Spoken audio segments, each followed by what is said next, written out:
That's all you know. Not weird. This is The Joe Gaither Show on BamaCentral.com.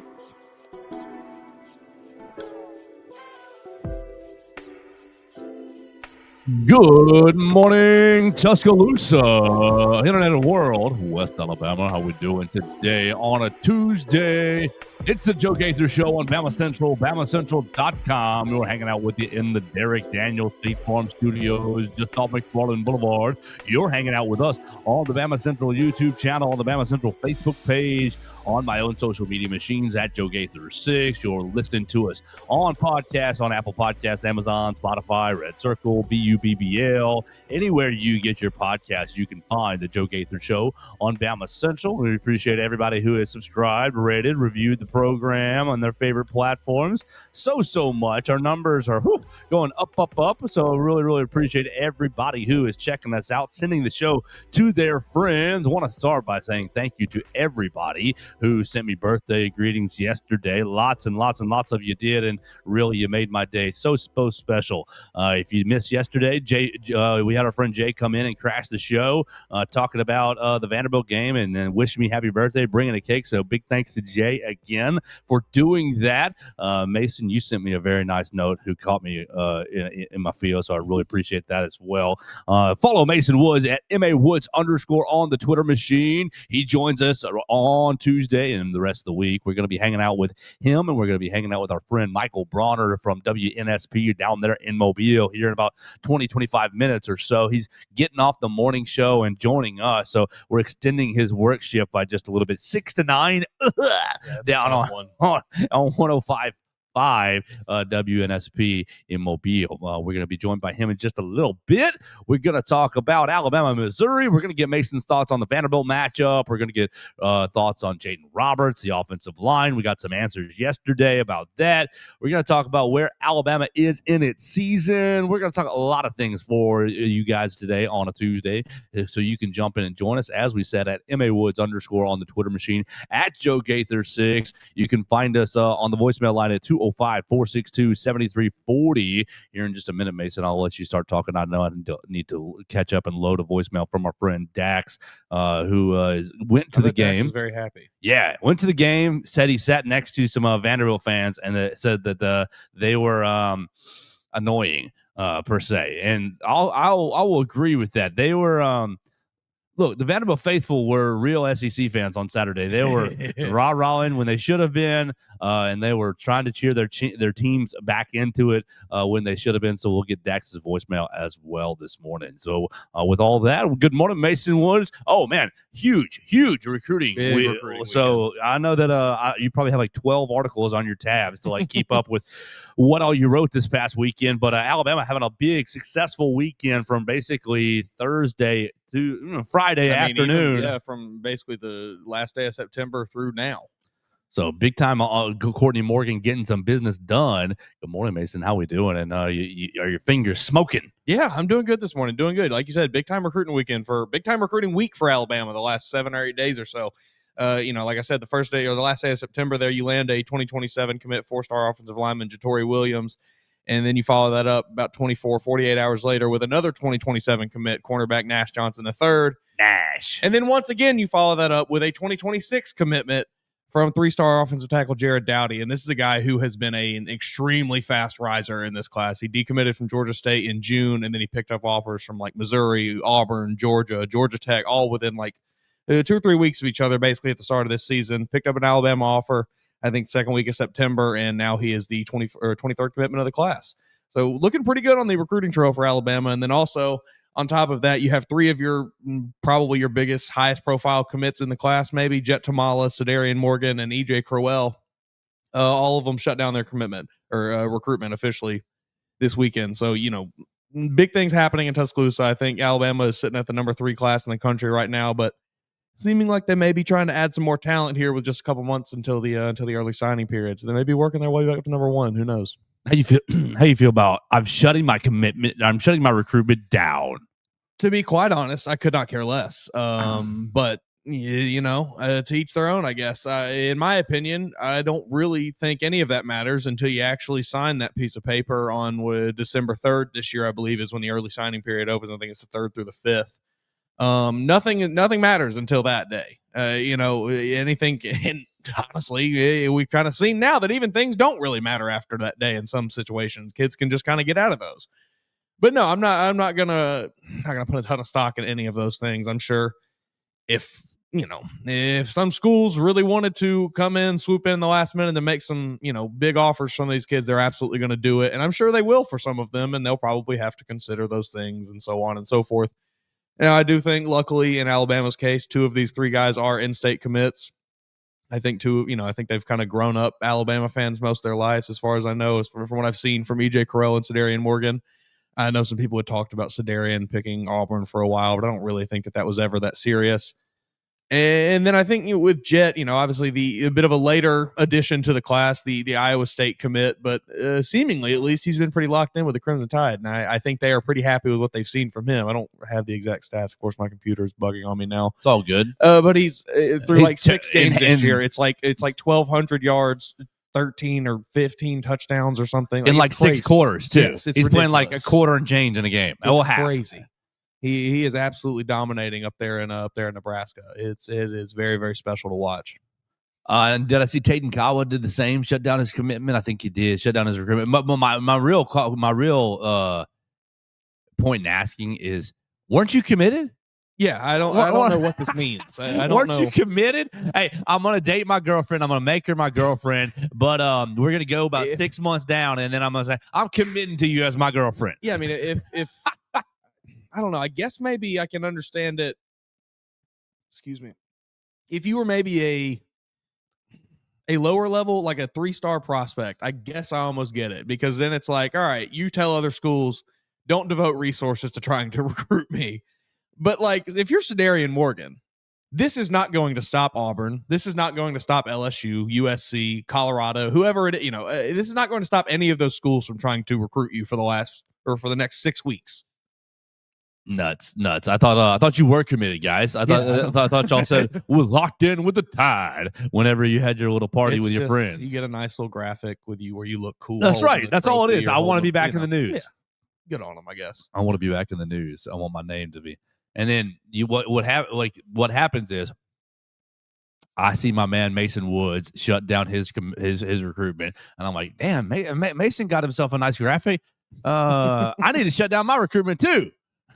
So, just a funny aspect. Recruiting has become such a just layered phenomenon, and so this is just one of those layers. It really is. It's just gets a bit stranger every year. Seemingly, there's more and more things that kids are making announcements for. Like, I don't recall a ton of kids, even in the last 2-3 years leading up to now, doing the whole like, I'm officially shutting it down. There was a handful last year that I can recall, but even then, it's much more prevalent this season, and I'm assuming it will continue to be more and more prevalent. What have you seen about this Jared Dowdy guy? You said a fast riser. Yeah. Is out of the Atlanta area. I'm pulling up his huddle right now. What do we know about this Jared Dowdy? I know that I believe it was, I would say probably less than 2-3 weeks ago, Georgia was supposedly the team to beat for his commitment, and Alabama works themselves into the front runner spot there and lands the commitment. I think he was in Athens for the Georgia-Alabama game.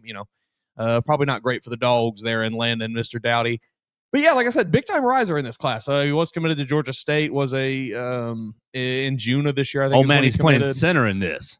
I think he plays kind of all around. He from what I have heard, what I've seen, he just took this nose tackle 10 yards, turned his shoulders, and then took him to the sideline. Big man, 6'5", 300 pounds. Right now, I think he's the number 76 player, the number 76 tackle in the nation, the number 96 player in the state of Georgia. Has just really kind of seen his stock rise rapidly this season. Like I said, he decommits and commits to Georgia State, and then basically as soon as his senior season starts, he picks up offers from Auburn, picks up an offer from Missouri, picks up an offer from Georgia Tech, Alabama, so on and so forth. And then he decommitted like the second week of September, and obviously now he has taken a handful of official visits and is now committed to the Crimson Tide. He was one of the guys that was in town this past weekend. He has visits, or at least had visits lined up with, I think, Georgia, Auburn, and Missouri as well. I doubt that he will be attending those now at this point. So yeah, you're looking pretty good. You got 4 offensive line commits in the 2026 class. There's still time to add some more talent if you want to, but I think they're probably done at offensive line. They only had 4 last year's class, probably where they're going to stick with this season. But right now, you got the number 3 class in the nation, and you're looking good to maybe keep going up. Reread his height and weight. 6'5", 300 pounds, and he's an animal. He might be even larger. Who knows? Might be.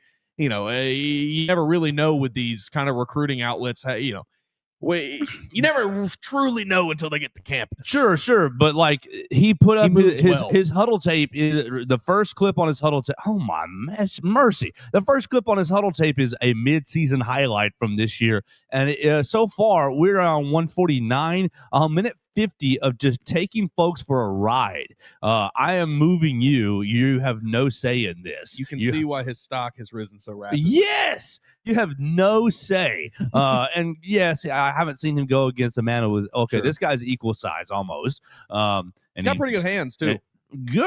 Playing center, playing tackle, and just.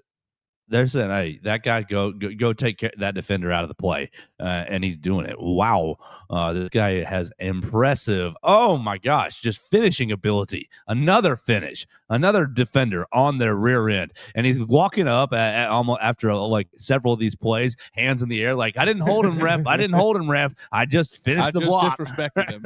Golly, he's got a very very athletic kind of that modern tackle build. He doesn't we talked a lot about it with Jackson Lloyd, where he looks almost like a tight end sometimes. You're looking at the picture, you can look at it in the article that we wrote on our site about him. He's a bit of a slender guy, but that does not mean he does not bring the power. That is an exciting get with those 2.5 minutes that I just watched on Huddle, and I'll encourage you to do that. We'll reach out to him, try to see if he wants to jump on the program like several of our other commits have done. We love doing that. It's a little harder in football season because they have actual high school and they have actual football practice and games and stuff. But we'll see if we can't get something working with Mr. Dowdy, because that's a man's man on the offensive line. Going to be blocking for EJ Crowell. All right, Mason, let's pivot here. We didn't see you yesterday. You were a hard-working man in local Home Depot. If you guys need some hardware assistance on Mondays, Mason don't can ask help. Me. Ask somebody else. Mason just bring. I'll tell you what I'll do. I'll call somebody, and then no one will show up to help you, because that's all that ever happens at the Home Depot. No, it's a frustrating Monday. Oh man, I'm sorry about that. What did you think about Alabama 30 to 14? Sorry, 30 to 14 over Vanderbilt. That's a bad beat for a lot of people, probably. But man, that was or a good beat for a lot of people. Or a good beat for a lot of people. Sure.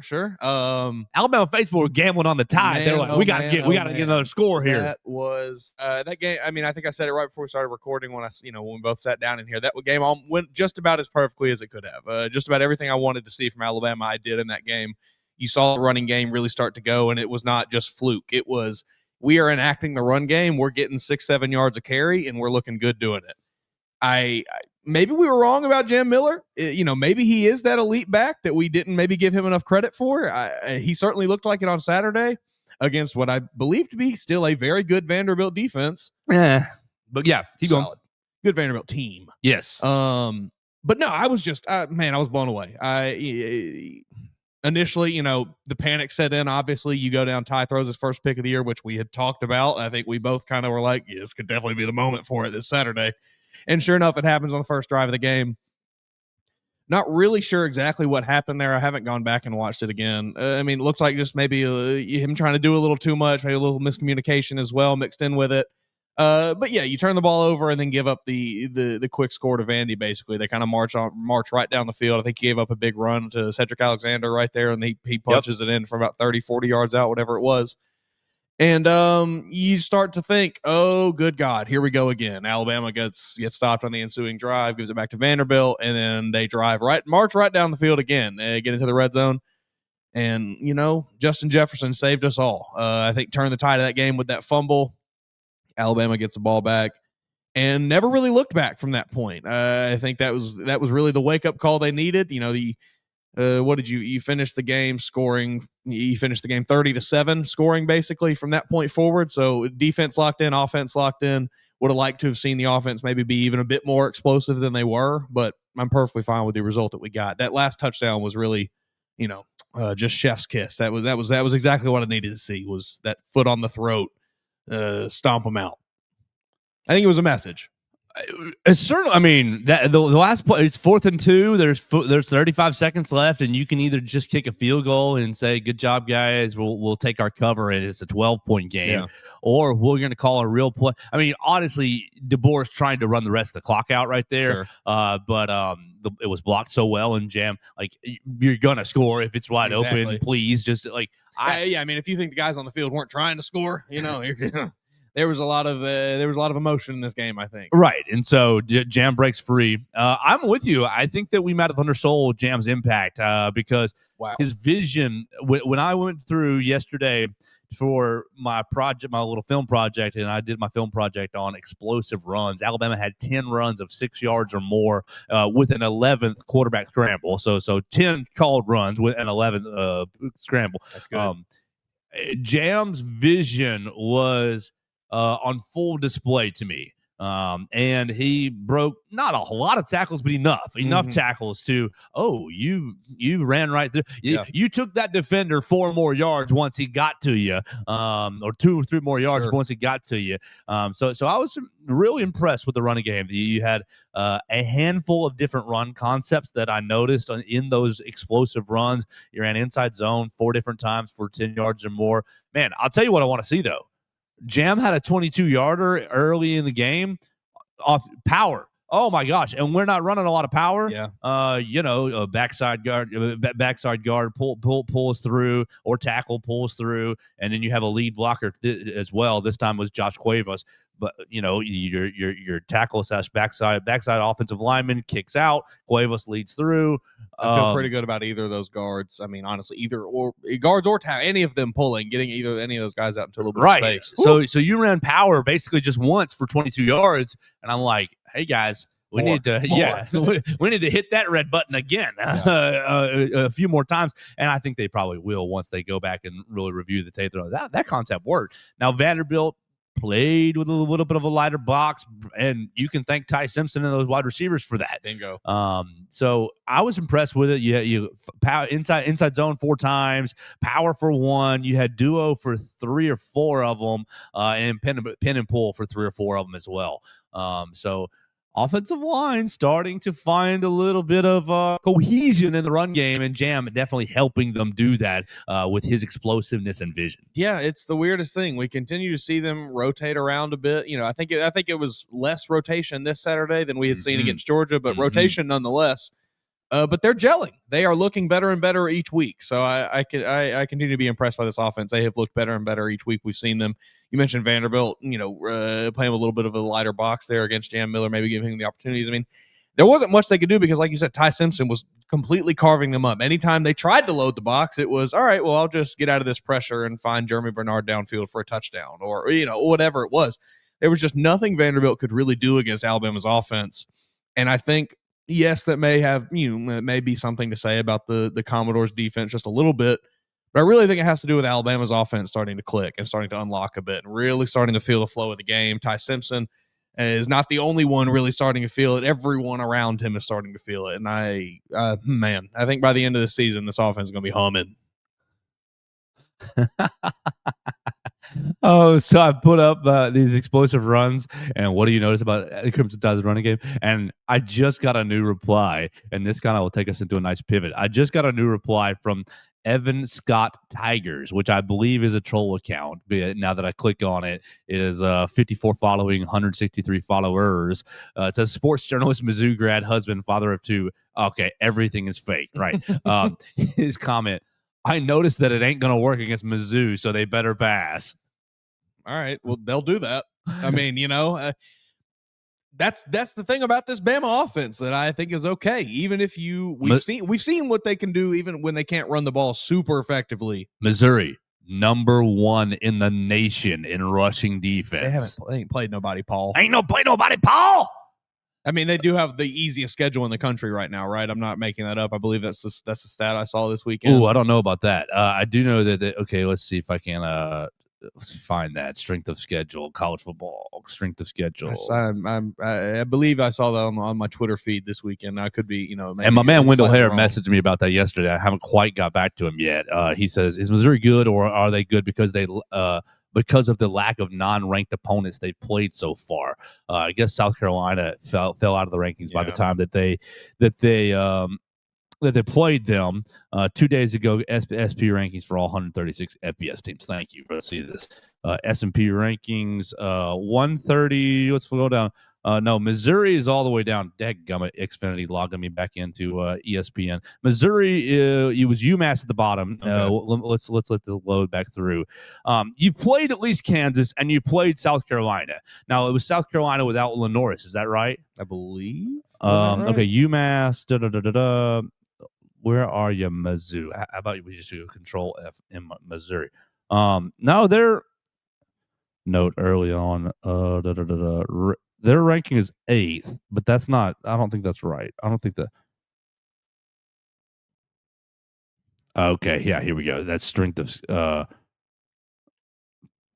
That's Missouri State. I guess I'm not on the right website. That's okay. College Phil Steele strength of schedule. That's in August. Let's see, Missouri. Ain't played nobody, Paul. They ain't played nobody.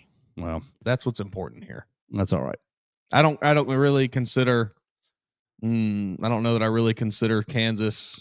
TeamRankings.com has them at 52. TeamRankings.com has them at 52 strength of schedule. They did play Lenoris. Okay. Well, great. That's basically my mission today is to start watching Missouri. I've got all their numbers pulled up right here, but I, yesterday being the birthday and big day, honestly, oh my gosh, Mason, I saw 15 minutes of basketball practice. That was huge, nice. Huge day in the media room yesterday. Keep going. Go ahead. I am seeing here supposedly some ESPN metric has strength of schedule so far. Alabama 3, Missouri 109. On Twitter. Yeah. Okay. All right. That feels about right. When you look at their schedule here, it is Central Arkansas. Who cares? Yeah. Like high school team. Louisiana, Raging Cajuns. Okay. Not a horrible lower level team, but whatever. And then UMass. Like you give me UMass and Central Arkansas. UMass is probably like the worst team in FBS. And so Minutemen. Yeah, they're going to last 1 minute on the field. I like Kansas, and maybe I'm a little biased because of my time playing college football 26. By the way, my dynasty, I've moved on from Kansas. I'm now coaching the Texas Longhorns. Let's go. Couldn't have picked a worse school to be at. Well, I've been struggling with recruiting. Bad administration. Well, I don't have to deal with them. I've been struggling with recruiting, and I figure, the game metrics, it's going to end up funneling me 5 stars with all the money, all the NIL money Texas has got. And apparently, I'll try to be a better coach than Steve Sarkisian, not taking our boys to Florida and flopping. Golly. Well, you're going to pay all that money. I need to take my Texas. Do I get to take a Texas victory lap yet? Do I need to wait on it? No, I don't care. I mean, I might need to wait on it. They might come back, but right now, oh boy, that team sucks. The offensive line play is horrific. Yeah, that team's bad. It's a bottom 4 offensive line. I knew this was coming. I knew Texas was going to be bad, but you were sold a bill of goods on Texas that does not seem to be legitimate. Yeah, they paid all that money for those offensive linemen, and they all stink. They suck. Oh, fat, slow. Yeah, slow is an understatement. Arch Manning has not been great, but he has had running for his dadgum life. I mean, literally not even a pocket to operate out of on most of these dropbacks. It is as soon as the ball is in his hands, there's a guy in his face. Not a whole lot you can do in that situation. That being said, he still hasn't been great, though. Even in the opportunities he has to make plays, he doesn't make plays. He missed, a handful of throws in that Florida game that I'm sure he'd love to have back. A bad performance from Texas. How did Kansas only have 19 yards rushing against this team? 31 yards rushing on 19 attempts against Missouri. And they were in the game. Kansas nearly, they were in that game in the fourth quarter. 223 yards passing, only 1 turnover. Golly, how in the world did they hang in that game that long? 18 of 30 passing. Okay, so here we go. South Carolina rushed for -9 yards against Missouri on 22 attempts. Is this a college football sack yardage thing? Well, let's affecting find out. rushing Box scores. Box score. Let's see what Lenoris did. Matt Fuller, 2 carries, 7 yards. Oscar Attaway, 3 carries, 7 yards. Rashul Faison, 6 carries, 5 yards. Okay, well, you're only going to run the ball for that much when you run it 8 times a game. Brian Rowe, 1 carry, 0 yards. Lenoris, 10 carries, negative 28 yards. And so this is sack yardage. How many sacks did they end up having? Was that about 2? 5. Oh, God. 5 sacks. So Lenoris carried it 5 times, and then the other 5 awful. Are you just running backwards, Lenoris? Yikes. Not good. So I'm looking forward to seeing that game. Let's see Kansas, because Kansas is box score. That doesn't make sense. I mean, we're dancing around it again. Once more, Alabama's biggest threat in this matchup is a mobile quarterback and a really good running back. Bo Pribula. I like him. He's a good quarterback. Bo Pribula, 9 I think carries. Penn State's pretty upset they let him get away. Yeah, 9 carries, 72 yards against South Carolina. Not good. Amon Hardy looks like a monster. Looks like somebody that this entire defense is going to have to be checked. Justin Jefferson, you had a good game this past week. You better follow it up, buddy. Oh, boy. Bring your feet. Yeah. Bring your feet. Bring your pads, because Amon Hardy is an angry runner. Yes, he's going to be on the what's his name? Kyle Brandt. Yeah, I think so. Angry runs.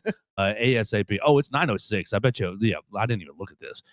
Michael's probably been sitting here for like the last 5 minutes. Let's do this. We'll read a Derek Daniel ad, and we'll bring Michael Brauner into the program as we've been talking about Missouri, as we just did a little Vanderbilt recap, and we did some recruiting with Mason Woods. We want to remind you that we are brought to you by Derek Daniel State Farm Insurance. We're live here in the Derek Daniel State Farm Studios. Call him for all of your insurance needs at 205-758-3391. Like a good neighbor, Derek Daniel is there. Call and see how much he can save you today. You can call him for your home insurance, your life insurance, your auto insurance. He'll take care of you. Local coverage that you can count on. 205-758-3391. Call and see how much Derek can save you today. And we are joined by Michael Brauner. How long have you been sitting there, Michael? Follow him at M. Brauner WNSP. You can hear him from 6 to 9 on the Sound of Mobile app. If you're not in Mobile, download the Sound of Mobile app today, and you can check him out from 6 to 9. Good morning, Michael. How we doing? Good morning. Yeah, it's been about 5 minutes, but it's I've been enjoying the banter, so it's all good. Yeah, man. How was the show this morning? It was good. We once we got one day out of this Alabama Vanderbilt game, and still a little bit far away from Alabama, Missouri, and Georgia Auburn. Spent some time this morning talking about this Feinbaum story, which I'm sure none of us want to get into on this show. But what I can't figure out, Michael, is if he's actually off the ESPN airwaves or if that was fake news or not, because I've seen it 2 different ways. Well, he's allegedly, I guess, supposed to be on First Take this morning, but those who would say, those who are the Clay Travises of the world would tell you that ESPN is going back and covering their tracks, because it seems like he's supposed to be on every ESPN show today. So that theory at least makes sense. I don't really care. Who really cares? No, right? I mean, at the end of the day, it's less Paul Feinbaum for all of us, so I think that's a positive. I mean, what does he do? Billy, you're next. Paul, thanks for your call. Charlie, you're next. Paul, thanks for your call. Sally, you're next. Paul. Like, it's the Facebook of radio. It's the Facebook comments of radio. And I'm sorry, I know that he's super well respected, but as a part-time consumer, I cannot stand that medium. I cannot stand that style. And clearly he's been doing something right. It's been, 3 decades of his face being prominently on display. So, no, but it's going to be another big week for Alabama and Auburn as well. Obviously, this isn't an Auburn program. I don't know if we'll have time to get into Hugh Freeze today. That could be a whole 30-minute segment in itself. But it's good to talk to you guys. I've never been on this program with Mason on as well. Right, back in the old days. Not now with a trio here. Yeah, it's a reunion. Absolutely, Michael. What do you think of the Alabama performance on Saturday? I thought it was, in a word, pretty impressive. Really, just the resilience, because at 7-0 and 14-7, you're thinking very much a here we go again.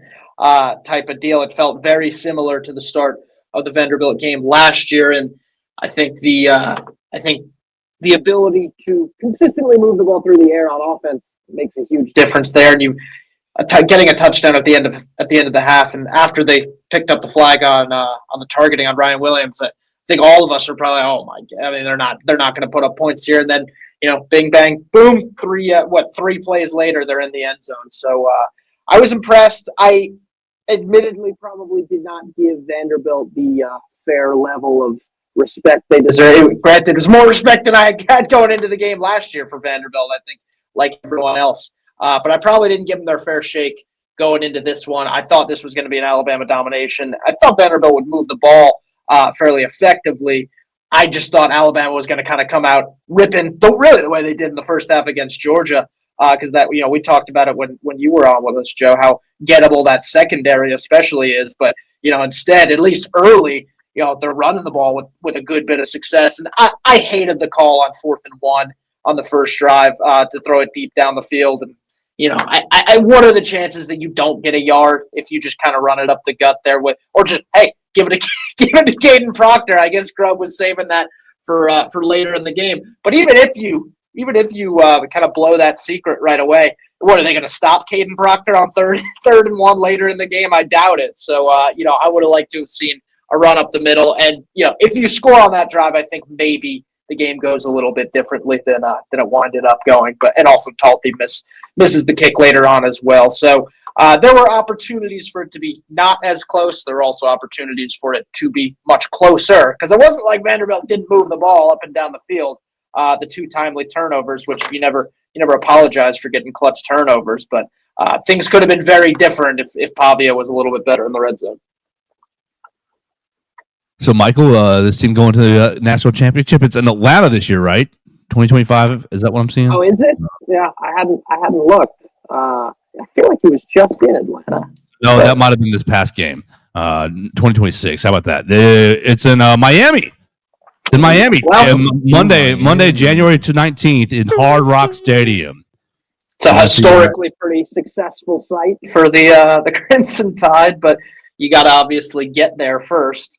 So, well, I guess it's not that successful. Wasn't the Clemson 2018 game there too, if I'm not mistaken? I think I know they won one title there. I can't remember. The Ohio State one was definitely there. They wrecked Notre Dame there too in 2012. Yeah, so accurate then. Successful venue. I don't know. I certainly believe it a heck of a lot more today than I did 3 weeks ago.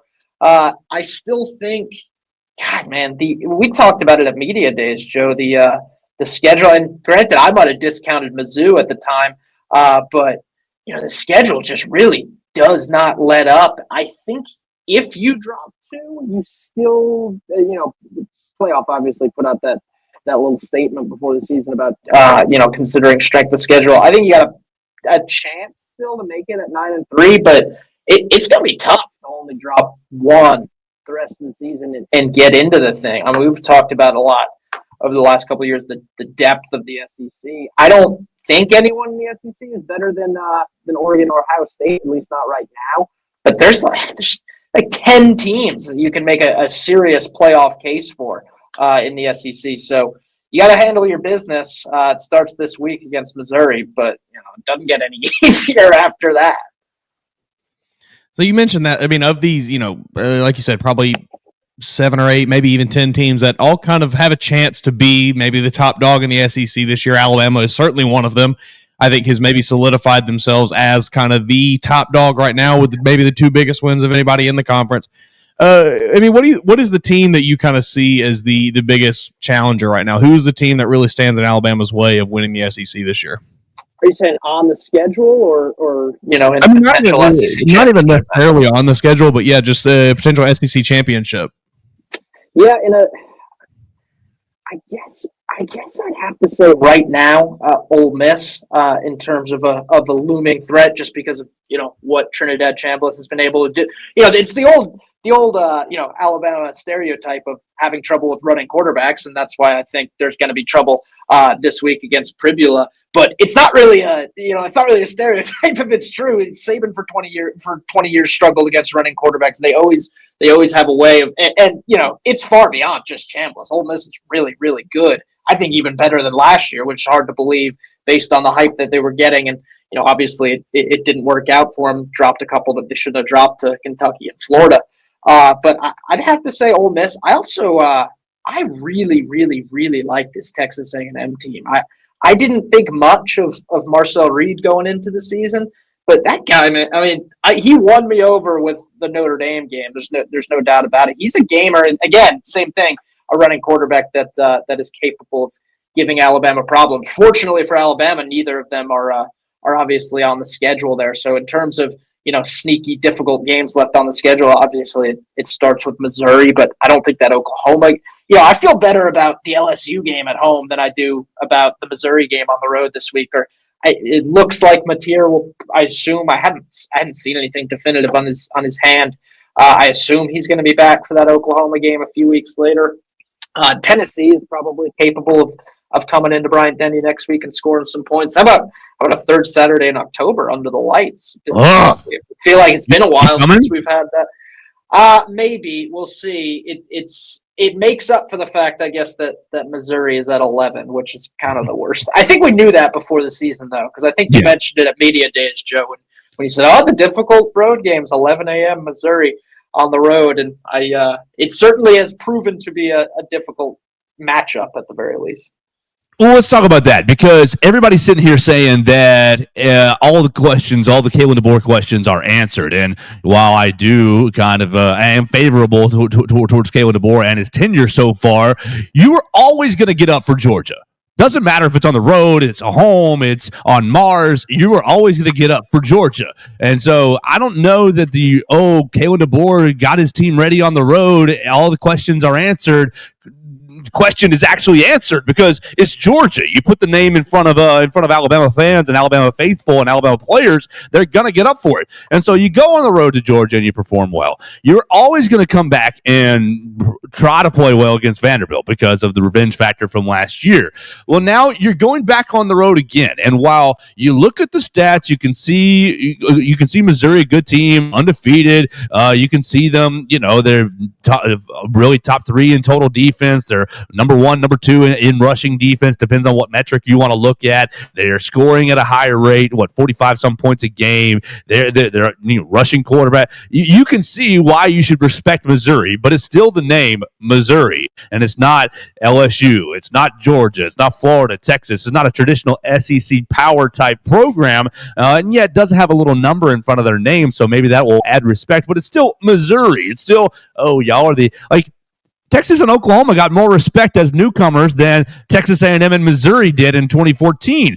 Missouri made it to the SEC East Championship game twice since they came, and people still don't respect them. It's Missouri. They're not really in the conference. They're not really in the footprint of the SEC. And so, you get poo-pooed. It's Missouri. It's a bad name, right? Good team, bad. Not necessarily a great name. Will Kalen DeBoer go on the road? What's your confidence level of the team going on the road, playing against a perceived inferior opponent, especially talent-wise, and be able to take care of business? You saw him on the road last year. Go to Vanderbilt, lay an egg. Go to Oklahoma, lay an egg. You don't really necessarily think the Tennessee game was an egg. That's a rivalry matchup. But you should have smacked Vanderbilt and Oklahoma on the road. You went in the bowl game. You should have smacked Michigan, but they wanted to be there, and Alabama clearly didn't. Will Alabama go on the road and play well this weekend?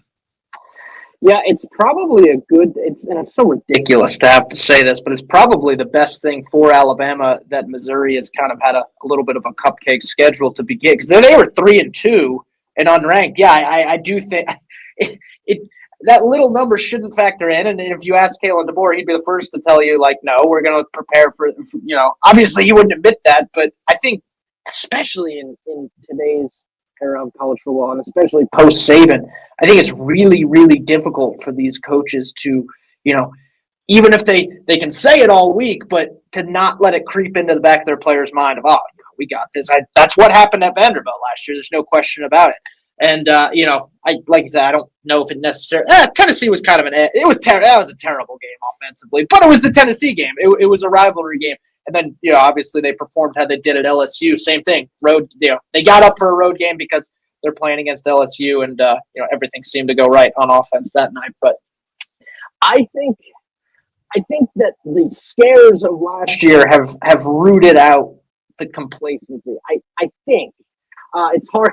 I thought that going into the Florida State game though, and we don't really know what that Florida State team is. I'm having a hard time figuring it out after the Virginia game and getting killed by Miami. I still think they're decent, but are they better than Missouri? Maybe not. Who knows? The spread is what it is for a reason. And then of course, we already talked about the fact that it's a matchup nightmare with Pribula, who can run, and Ahmad Hardy, who's just had a ridiculous season so far, might be the best running back in the country, at least has a strong case for it. So I think they can play well, but I don't necessarily think that them playing well is makes Missouri this pushover of an opponent, just because of how tough the matchup is, how good Hardy is. Pribula can get some stuff going. We'll see, but this is not what I can. You pointed it out to me before the season, Joe. I didn't see it at the time, but I certainly see it now. I want to kind of continue asking about Alabama's ability to defend a guy like Ahmad Hardy, a guy like Bo Pribula. They did a really good job against Vanderbilt. After that, you kind of got your lashes in on that first drive in the first quarter there. But from the second quarter on, Cedric Alexander didn't really affect the game too much. Diego Pavia from the run game did not affect the game too much. Alabama really seemed to lock in on defense, and I just want to ask you, do you think that we can see that kind of continue to build this coming week? Especially you'll have everybody there. You won't be missing somebody for the first half again. Yeah. I just how impressed have you been with Alabama's defense to kind of lock in and address the concerns at least about them? Yeah, it seems to me I was a little bit more in the camp of. And granted, you have a second half shutout. There's never anything to complain about. I was a little bit more in the camp of, dang, Vanderbilt have really gotten away from the run, and they're trying to ask Pavia to do a lot with his arm, and that just. It's just not the strength, and it's not, frankly, the weakness of Alabama. How many times do we go into the season talking about how strong this secondary is? Dijon Lee, Damani Jackson has struggled, obviously, but the safety group has gotten it together, and Dijon Lee is awesome. I'd love to see him keep getting on the field more. But yeah, I'm more confident in the defense's ability, but they still got gashed a little bit. And again, you force a red zone turnover, great. I mean, you got it done. 2 red zone turnovers. I meant in the second half specifically. But how many times did you count on that? Exactly, challenge. It's like, but you don't want to have. I mean, you don't want to have to rely on it was a bad Pavia decision, the interception in the second half that led to the turnover. So you don't want to have to rely on making the quarterback make a bad decision. I also, and maybe this goes out the window based on the performance at Georgia. I also do think it's easier at home if you're getting gashed to, kind of step up and be able to get yourself up for the next play versus, Missouri crowd's going to be going crazy if they rip off a 30-yard run. It's not like the crowd's not going to be behind Alabama this week. Sure. How much that really makes a difference, I don't know, but it's not nothing. It's definitely not nothing. We're hanging out with Michael Brauner. You can follow him at mbrauner WNSP. Listen to him from 6 to 9 a.m. Central on the Sound of Mobile app. Michael, how's that morning shift going? And are y'all ready to go to New York to crown Ty Simpson, the Heisman Trophy winner?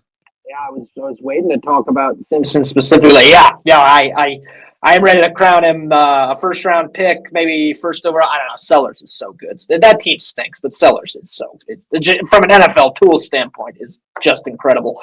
So we'll see what happens. Up Anthony Richardson.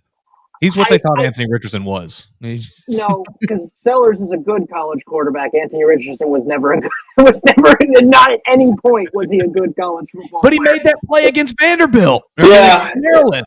Yeah, I don't know. Some of the throws, and granted, yes, does this sound like the analysis of Anthony Richardson when I say some of the throws Lenore Sellers can make? Yes, I realize how that sounds, but I just don't think he has enough around him.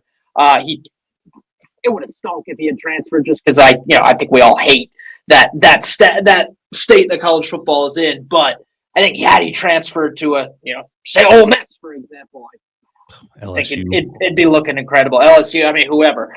I think it'd be looking incredible. That being said, on Ty specifically, yeah, man, this is what we've been waiting. I'd say at A-Day 4 years ago, the one that was in the rain on Easter, on the day before Easter Sunday. I remember I stuck around town for A-Day, and I didn't know a whole lot about Simpson at the time.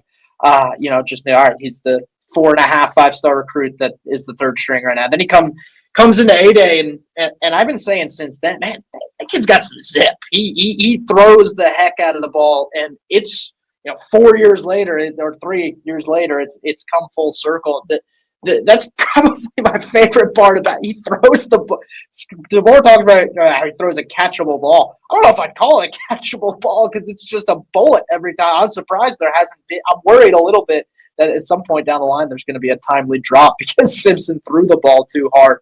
But he's awesome, man. He's getting more comfortable. I do think he needs to get better. When deciding to give up on a play, there were a couple of sacks in the Vandy game that you just can't take.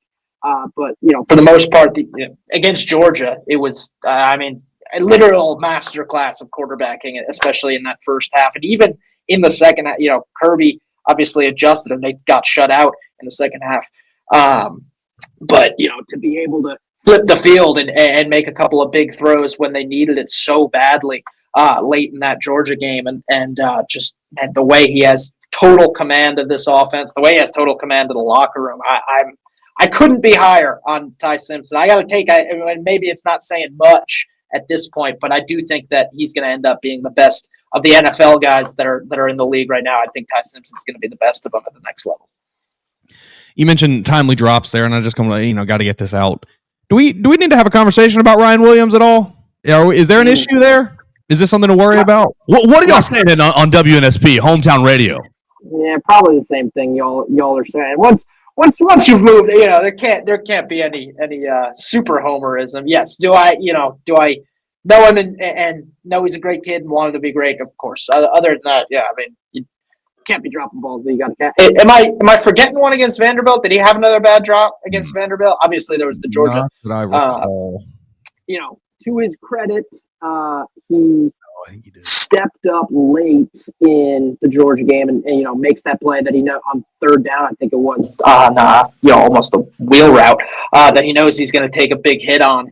And again, it's a low bar because you got to make that play, especially if you're a star. But he was great against Vanderbilt. I think he'll get it together. But yes, are the drops a concern? I mean, I trust going to Jeremy Bernard a heck of a lot more than I trust going to Ryan Williams.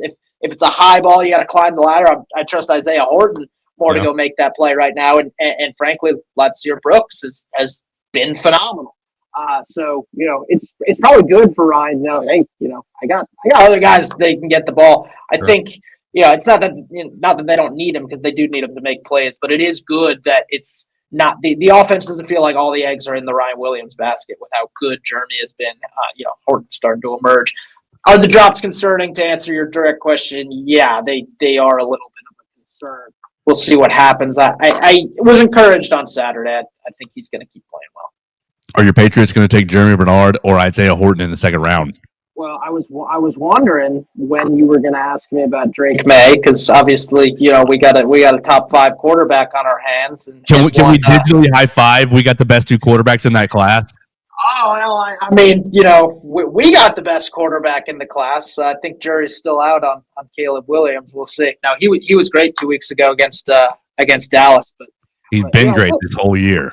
We'll see on I feel better. I mean, granted, I'm a Patriots fan, so take this opinion with a giant grain of salt. But yes, I feel better about Drake May than I do any other quarterback in the draft, and that draft class, and that includes Jaden Daniels too. That's best win for the Patriots in 5+ years. I'm actually going this week because they play in New Orleans. I had bought tickets before the Buffalo game, and more out of an obligation. Oh, the Patriots are playing 2 hours away from me. I haven't been to a game in a few years. I guess I should go now. I'm actually excited to go watch a Patriots game, which should be the bare minimum, but certainly hasn't been the last couple of years. As for your question, I'd love to see Jeremy Bernard in the Patriots. I don't think he's going to be around in the second round though. If he keeps having the season he's had, he's really made a case for one of the best receivers in college football this year. So I think he's very much talked his way into that first-round conversation. He's Michael Brauner. You follow him at M Brauner WNSP. Listen to him from 6 to 9 on the Sound of Mobile app. Michael, thanks so much for your time today. I hope you have a great day. Absolutely. Appreciate you guys. We could have gone longer here. I always like hopping on with you. Oh, no. We can go. We can keep going. You just told me 9:30. I think I still got a few minutes. No one's came to. No, we're supposed to have a meeting, but no one's came to get. Okay, I was just trying to respect your time. I appreciate it. I'll tell you if I got to be. I'll tell you if I got to be off. What's the Kane Womack conversation? Because obviously came from South Alabama, and so right there, kind of in your neighborhood, lots of people familiar with his time at South. I think that this past week, like I've always kind of look, I'm team coaches usually. I think that he's got operating with a card less, needs a little bit better players in some positions, but I think he's squeezing a lot of juice out of this defense. Yeah. Well, first of all, can we clear this up once and for all? Because I had always heard when he was here, it's Womack, not Womack, and then it seems to everyone, people. We had him on the radio all the time. He would tell me it's Womack. Womack. People still say Womack, and even I've heard him say Womack. So I don't know. I get in an argument with my fiance all the time. She said he never said it was Womack. I talked to him on the radio on the phone. Hey, coach, how do you pronounce your name? Oh, it's Womack. I'm pretty sure it's Womack. So let's anyway.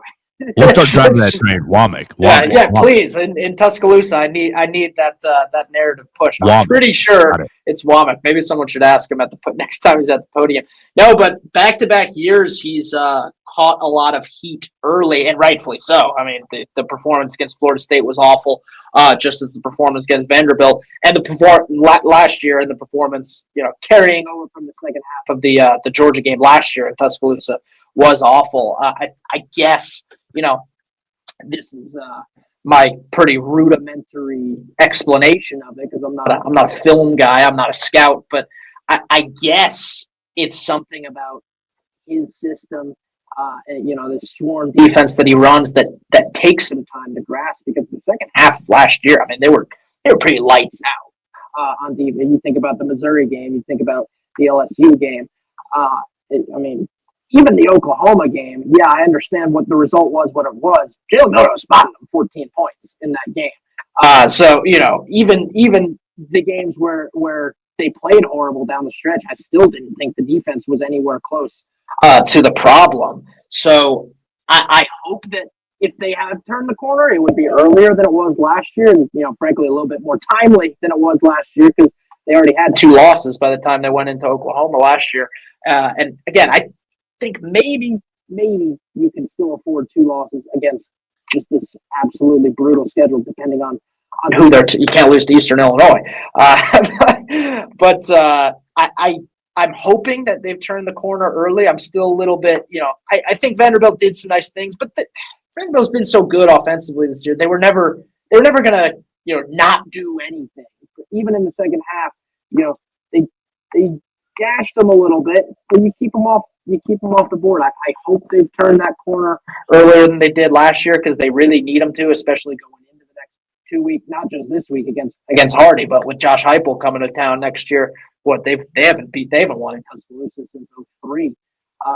So they're certainly going to be looking to change that. And Aguilar's been as good as anyone in the country, kind of quietly himself over there. So we'll see what it looks like this week, and if it's pretty good and you get out of there with a 7-point win, I feel a lot better going into the Tennessee game because if the defense is a liability like it was at the start of the season, and it's still going into a Tennessee game, and Josh Heupel come to that, you probably go into that one thinking you're going to get shredded for 40 and are going to have to win a shootout. But I don't know. I'm not fully there yet with the defense and believe. Oh yeah, like this is the shutdown unit that we were promised. It's in the off season, which I'm done listening to off season stuff on Alabama. Physical football team ever that went into Tallahassee and got pushed around. That's all in the past. I'm not fully, I haven't fully forgotten about that yet, but I'm getting close. if you get 2 more wins the next 2 weeks and 2 good defensive performances, I feel pretty comfortable about where the defense is at for the stretch. I want to flip to the other side of the ball and ask you about Ryan Grubb and ask you what is the next way that we're going to see Kadyn Proctor get involved with this offense? Are we going to see another pass? We're going to see another handoff? Maybe a pitch play?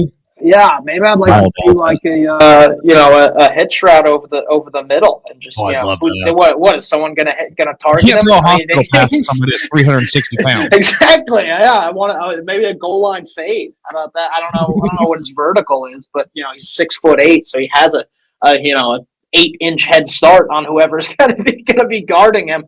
I'll joke because the Proctor stuff is just as awesome as it is. It's utterly hilarious to watch. I've never laughed so much watching a game of football than I did, at the screen pass against Georgia, and then they had the stones to do it again on really what was a huge play because I think that drive ended up, you make the field goal to make it a 9-point game.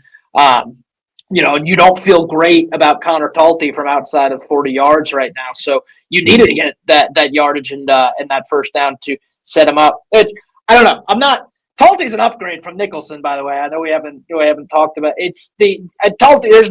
I trust Talty at least 50% more going out for a big kick than I did Nicholson last year. Maybe I'm off on that. He's 50% now. Yeah. I mean, I think the offense, in all seriousness, kind of has to operate with the mindset of, look, we can't send our kicker out there for more than 45 yards right now. And if it's a 4th and 25, great, maybe that's different. But, I mean, if it's a 4th and 10 or less and the kick is 48 yards or more, I think you just have to go for it. And I feel really good about what Ty Simpson has done to convert that on 4th down. I love how aggressive they've been on 4th down. It's the one thing I wish Saban would do more is be more aggressive on 4th down. It's one thing I wish Mike Vrabel would do more. Maybe we'll save that for an off-air conversation based on the gripes we each have with Mike Vrabel. But all that being said, no, we haven't even talked about Grubb. I've kind of forgotten what it's like to have an elite offensive coordinator at Alabama. And I think last year when Grubb left, there was a big mindset of, it's DeBoer's system. Sheridan will be able to run it fine. DeBoer will be doing most of the play calling anyway. And clearly, that was not. And granted, there's been a big upgrade from a quarterback standpoint as well, which I think is as probably more significant of a factor than the change at offensive coordinator. But the creativity. I mean, you talk about the 3rd and 5 against Georgia at the end of the game, the Jam Miller. I mean, that's just pure football. I mean, words I shouldn't say on the air. It was incredible. The creativity of the offense is incredible. The Kadyn Proctor stuff, while hilarious, it is. I mean, it's just revolutionary. We have this man-sized giant that nobody is going to be able to tackle. Why don't we put the ball in his hands? I do genuinely hope to see some sort of. I don't know if they'd pull out a goal line fade on Proctor. We got to get him in the end zone, though. We got to get him in the end zone. We got to find a way. Whether it's 3rd and goal from the 1, it's the fridge style, run up the gut. That'd be fine. But I need to see a Proctor spike.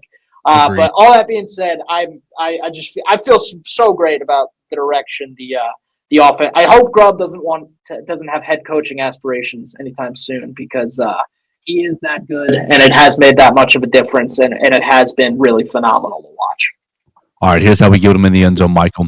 We're putting him in the Wildcat. It's the Wild Elephant. He's taking the snap. You're playing Brailsford, Dewberry, Jackson Lloyd down the left side. Your right side, you're going to give him with Vandermark, and you're going to go Vandermark Carroll, and then your 2 H-backs are William Sanders and Wilkin Formby, right? And so it's just 5, 6, 7, 8. You need 2 more. So give me Jaden Roberts playing tight end. That's the 10. And then just for posterity's sake, we'll have Jeremy Bernard on the outside, just way out wide to just so you got 10 an option for him to throw, yeah. Right. So we show that. He takes the snap and plunges in. But then as the year progresses, we show that 3, 4, 5 times, and then it's the Kadyn Proctor jump pass to Jeremy Bernard.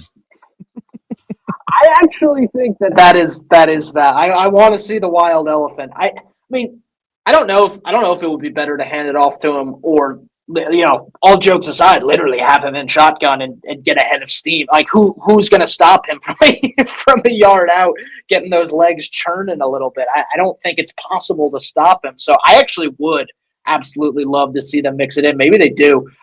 Yes, the Proctor jump pass would. Oh my god! That was so. I mean, all jokes aside, maybe less so on the handoff than the pass. Like, can you imagine the criticism that DeBoer and Grubb get? Like, say Kadyn Proctor found a way to fumble, and they don't get in the end zone. Like the risk of the nut, just for lack of a better term, the nuts on the table to say put it in this guy's hands, put the ball in this guy's hands. And yeah, I wish he got into the end zone on that play, but it was it seemed like he was first and foremost holding on to the ball. I mean, can you imagine if he had fumbled and they ended up losing that game? I mean, that might have been it. Drops the pass. It hits him in the chest. Yeah, drops the pass. I mean, yes, not even a turnover. He just drops the pass. And if you get backwards lateral ball is live. Georgia scoops and scores. Yeah. Like, I mean, there's any number of things that could go wrong, which tells you how much they practiced it and how comfortable they felt running it, on how prepared they were. But, had things gone wrong, that would have opened, I mean, every sports radio show in the country would have been all over DeBoer. And if you lose that game, even more so. Obviously, I think things have calmed down quite a bit from the fans on the ledge after the Florida State game, and I feel pretty good about the direction the program is going. We'll see. I mean, yeah, this week's a big measuring stick, I think. Absolutely. And, I don't care how good Missouri is, how good Ahmad Hardy is. You're better than Missouri, and there's not much excuse to not go show it this week. I agree. Michael, tell everybody where they can find you and how they can listen to you on WNSP and on the Sound of Mobile app. Yeah, like you said, at M Brauner WNSP on Twitter. Follow me there. I'll drop some takes during the game. As for the radio, 105.5 WNSP if you're in Mobile. If not, you can download the Sound of Mobile app. I'm on from 6 to 9 every weekday. Are you still doing some writing work, baseball stuff, or different writing projects? Yeah. We do Alabama and Auburn coverage over at Yellowhammer News, as well as if you're a baseball fan, check out any of the On SI team affiliate sites. I do a lot of Tigers and Cubs and Blue Jays. So if you're a baseball fan, go be sure to be on the lookout for that. I appreciate that, Joe. He's Michael Brauner, covering all sports down there in Mobile. I appreciate you, Michael. Have a great day, man. Thanks, guys. I always enjoy it. Let's do it again soon. Absolutely. Great to catch up with Michael Brauner right there. Just a quick stat for you from our friend Cole Kublik as we get out of here. 4 teams in SEC history have defeated 3 ranked opponents in 3 consecutive weeks without an open date. Alabama will play its 3rd straight ranked opponent in 3 weeks on Saturday. Tennessee will be 4 straight. Then South Carolina won't be ranked, I guess. Sure. Oh, brutal month. Another fun stat. You go ahead. Highest graded true freshman offensive lineman week 6. None other than Michael Carroll. 82.5 from PFF. So you've got left or right. You're going to go Jackson Lloyd. You're going to go Cam Dewberry. You're going to go Parker Brailsford. You'll go Geno Vandermark, and then Michael Carroll. And then your 2 H-backs, you'll have William Sanders and Wilkin Formby. Then we'll put that's 6-7. We'll put Jaden Roberts as tight end. That's 8. Obviously, Kadyn Proctor playing the quarterback / wild elephant is 9. Jeremy Bernard way out wide for 10.